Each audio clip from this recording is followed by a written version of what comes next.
All right, today we are at the Sydney Control Centre for New South Wales Ambulance. We're going to find out what happens when you make a call through to 000 and get put through to the ambulance service. Sarah, I'm Andrew from news.com.au. How are you? Good, thank you. How are you? Good, thanks. What's your title here? So I'm Sarah. I'm the Acting Associate Director of Clinical Operations for Sydney Control Centre. Well, that's an impressive title. Thank you. Okay, so can you show us where all the 000 calls are taken? Absolutely. So come inside.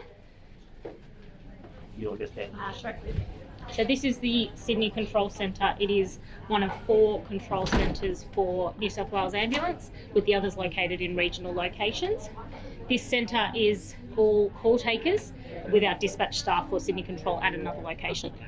And so how many calls on average would you guys take per day, you reckon? So we take approximately 3,500 calls a day. Wow. They are answered by a call taker anywhere in the state, though, so that's the role of this centre. And just in this centre alone, I assume it's staffed 24/7, obviously. Staff 24/7, yes. How many people on average on shift? So we've usually got around 25 people here. We have capacity for 35 desks. That includes supervisors as well as blaggers, though. And these call takers, can you kind of run me through what they're trained in? Because they're not just here to take a call, they're also trained paramedics, right? No, they're not trained paramedics. Gotcha. However, their training does involve some clinical advice. So they follow an internationally accredited triage system where they will ask a series of pre-scripted questions when the caller has called 000 and been put through to New South Wales Ambulance. All right, so let's quiz you on that. So when someone calls through to 000, gets put through to an ambulance, what are those questions that call takers are going to ask everyone? Sure. So the questions have a variety of purposes. So they could be to locate the patient and get an accurate location for the paramedics to respond to. They could be to determine the clinical condition of the patient or to determine exactly what the type or number of resources we need to send in. And how do you find out exactly where someone is? Say I was in the bush and I hurt myself and I had no idea where I was. How do you make sure you know how to get to me? So we have a couple of options. So we do have GPS data, or the caller can give us their GPS coordinates. We also have advanced mobile location, which will give us their GPS coordinates to a certain radius to locate them. There's also something called What 3 Words, which is a system that is used on the Emergency Plus app, which every area of Australia has been split into 3 words that define that GPS coordinate. Oh, and right. So they can give us their 3 words that come up on their app, and we will be able to locate them. Oh, that's cool. Yeah, absolutely. Yeah, we've got a few options to be able to find people, which is really cool, and our mapping system to be able to geolocate them is quite advanced.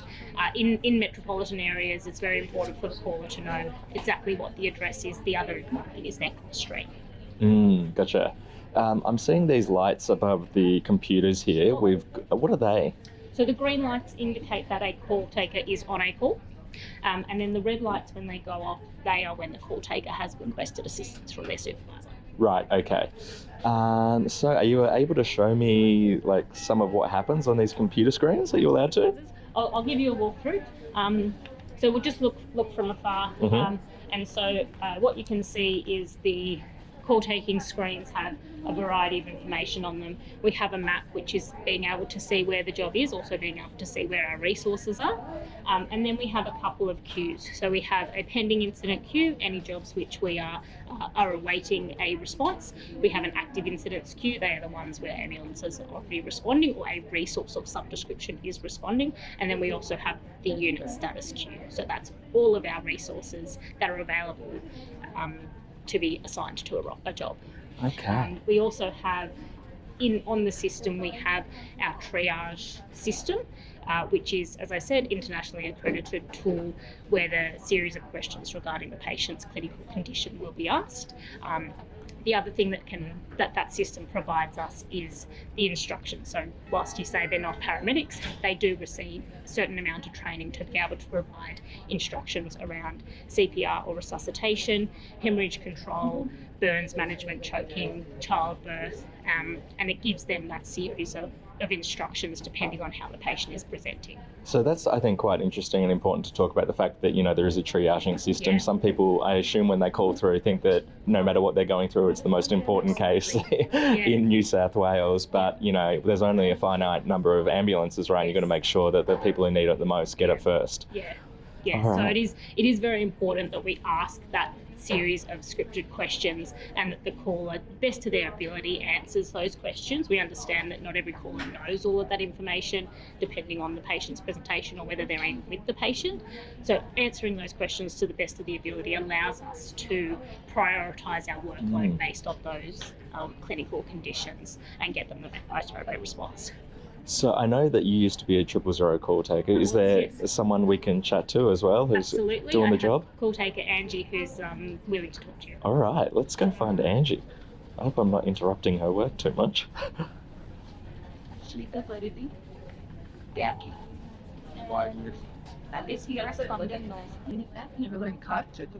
All right, Andrew, thank you.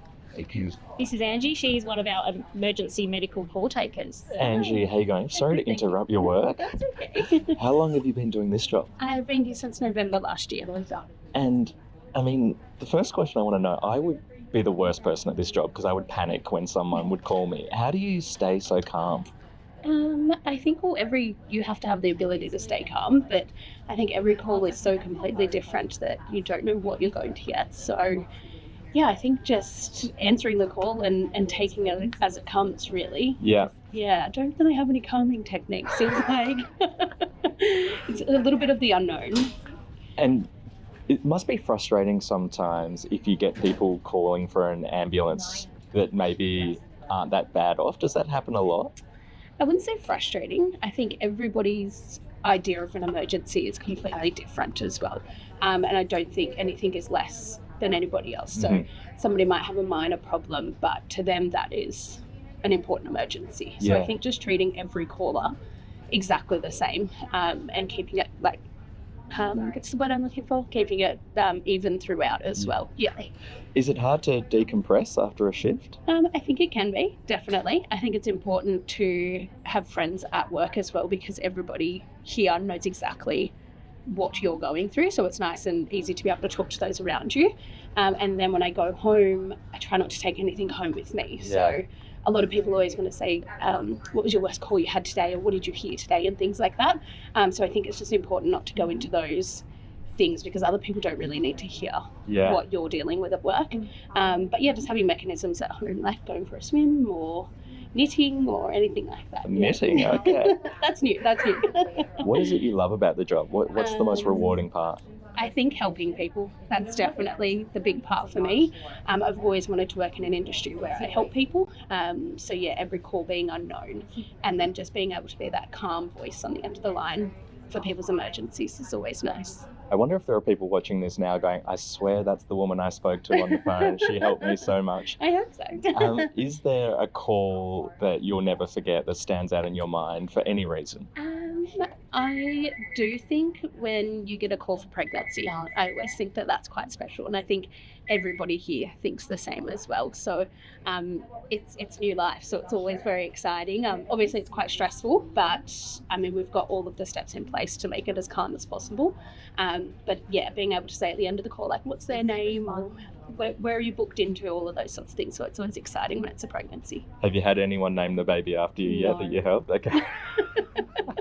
Angie's not the most common of names, so I mean the most newer of names. So, Well, it could happen.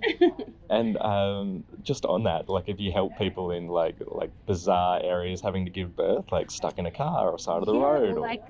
Well, Australia's a big place, so I mean people live in the middle of nowhere. So helping somebody that's having a baby in a rural destination is always interesting because you're on the line for quite a long time, and you'll definitely be delivering that baby on the line as well. So yeah, it's exciting. Do people that you help ever ask to keep in touch or, want to reach out and say thank you later on? I think people do reach out to say thank you later on. We've definitely got the systems in place so that people can do that, and we have a recognition process as well. So all your colleagues know that you've been recognised. not necessarily personally. I'm not handing my phone number out. But people do ask your name and those sorts of things. You stay on the line for a while, so you do build rapport with people and you get to know them as well whilst you're on the line. And say there are people watching this right now going, this actually seems like a really cool job. You know, what's your selling point? Why do you think they should come and do it?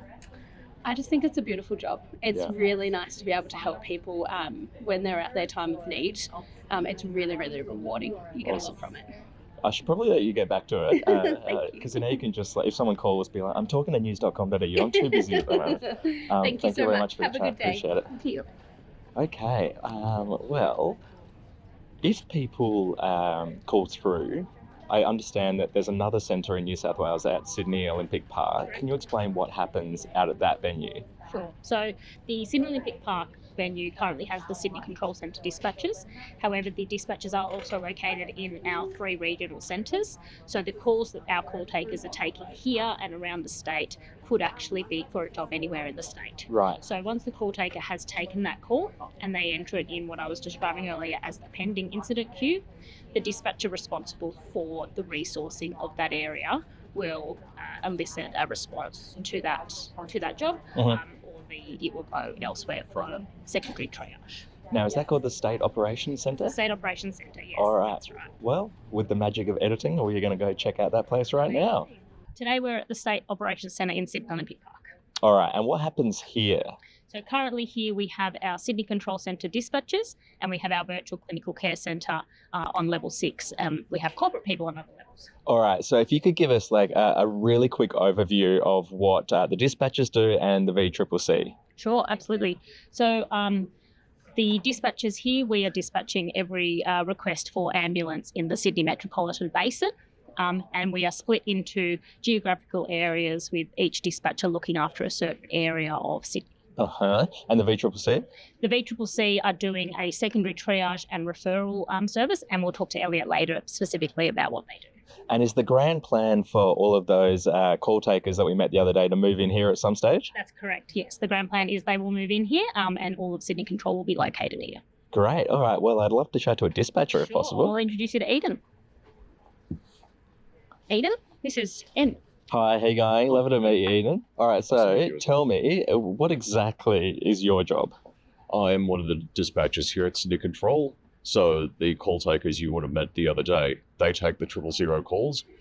It gets put into one of the geographical areas and myself or one of my colleagues are responsible for them. And we're the ones who decides which car to go, which sorts of resources to allocate to the job. And we just generally monitor the jobs as they're on our boards, make sure nothing goes out of time, do callbacks if necessary. And so you're in constant contact with those ambulance crews out on the road? Yep, we are their primary go-to point for anything they need, whether it be additional resources, other agencies, or just give the patient a call and say, hello, we're out the front. Yeah, right. It must be stressful, right, to try and manage all of these ambulance crews and make sure that they're getting to the person that needs the care the most. I like to say this job is only as stressful as you make it. Right. Okay, well, that is a handy tip. Do you have like favourite ambulance crews that you love working with out on the road and chatting to? Oh, they're all lovely people. Yeah, right. They all have different personalities, but I think everyone understands that we all have a job to do, and we're here to work.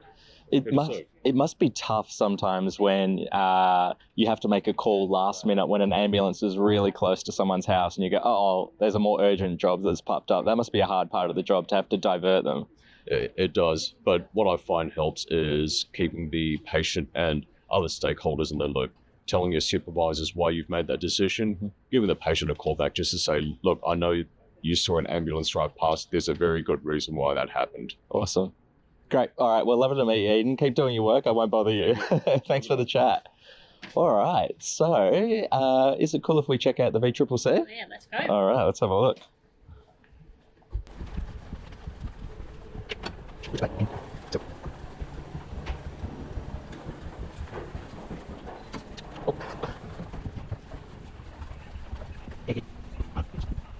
How you going? I'm Andrew from news.com.au. Hey, Elliot from the Virtual Clinical Care Centre. Really nice to meet you. You too. Tell me, what is the VCCC? So the VCCC is a group of multidisciplinary clinicians. So we've got doctors, nurses and paramedics working in here who essentially work with people who have called 000 to find the most appropriate care location for them. We've always got lots of ambulances that are available for people who need them in an emergency.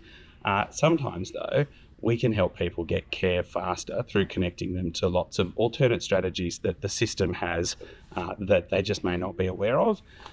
And so that's what our team in here primarily does. Right, so it's kind of like if some people have called 000 but they may not necessarily need an ambulance, they'll get put through here to the VCCC and you guys can help them with ongoing care, is that right? That's right. So if you've called 000, your case will get sent through to us if it's deemed to be a sort of low acuity presentation. And then our clinicians will speak to you and undertake a pretty comprehensive virtual assessment, which might involve having a look at you on a camera.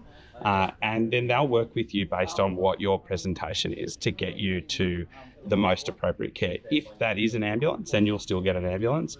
But if it's going to an urgent care centre, being linked in with a pathway that a local health district runs, maybe being given some advice about how you can self-manage your condition, then we've got all the right people in here to do that. And you're actually getting connected with a healthcare professional much earlier than you might otherwise. So there's some nice benefits for patients in terms of the experience that they're having when they're calling 000. You mentioned on camera there. How does that work? How do you get kind of link up on camera with the patients? Yeah, great question. So we've got some software in here where we can send a link to somebody's mobile phone.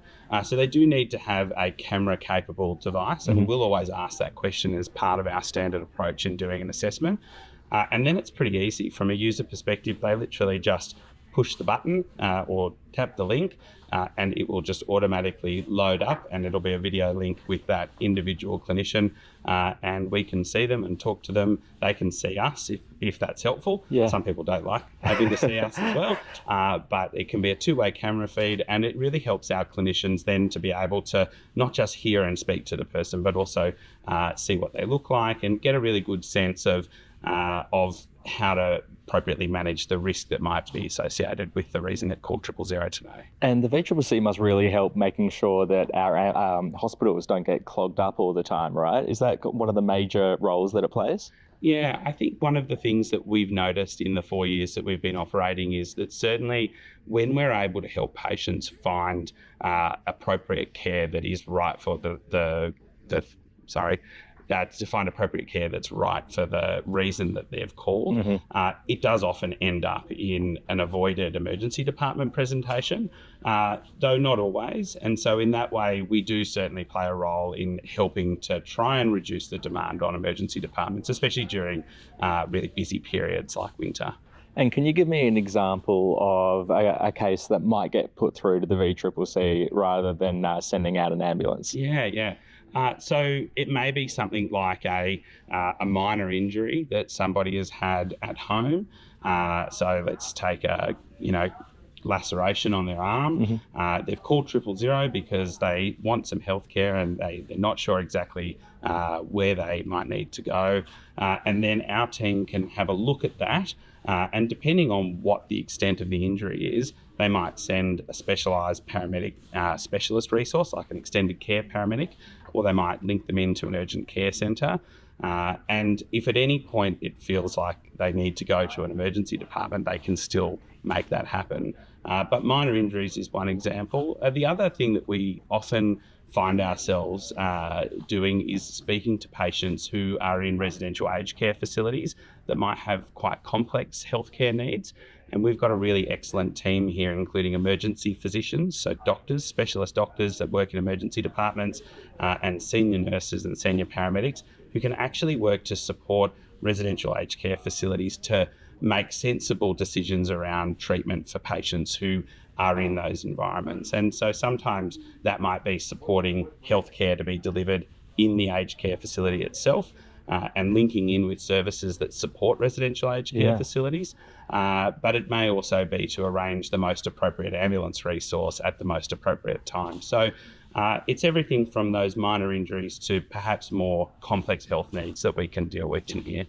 And I mean, pretty schmick building you've got here. It's going to be exciting when everyone's under one roof. You've got the call takers in here as well. Yeah, this is a really big step up for us in terms of infrastructure. Yeah. This is a purpose-built facility that we've been able to design really around the workflows that we need in the VCCC.